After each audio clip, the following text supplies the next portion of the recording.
the ability of these great teams, of which Robert made teams great, to move the ball and to pass the ball. Because every time there's a championship in a team concept, it always comes down to ball movement. And the teams that move the ball, and that was Robert Horry. He never held it. He never tried to make himself the star. He just came out and said, okay, this is what we got to do to win.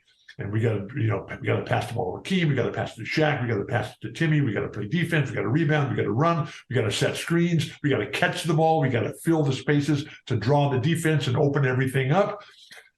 And then when push comes to shove, and they needed one basket, it was always Robert Horry who would stand there, and no matter what team he was on, he would just let it fly, and he would get the key rebound. He would make the key defensive stop, and he always had to guard this incredible talent on the other team, and never complained. Never got into it with the refs. Just got in there.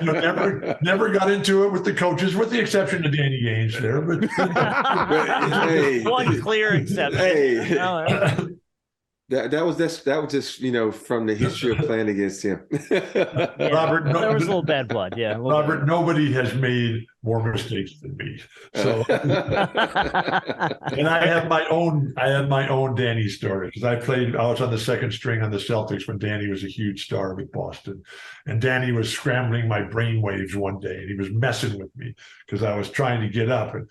And Robert, in basketball, the biggest guy, he gets the lane down the center of the court, right? Yes.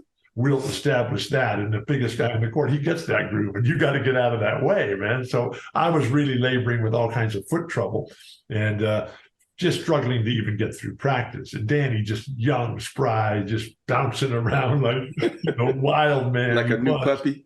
Yeah. And so he kept jumping in my way in the groove and trying to disrupt my stride going up and down the court, which I'm barely able to do, right? So I the first time I told him, hey man, just knock that nonsense off. But he kept doing it. So the second time I pushed him out of the way. The third time I lifted him out of the way.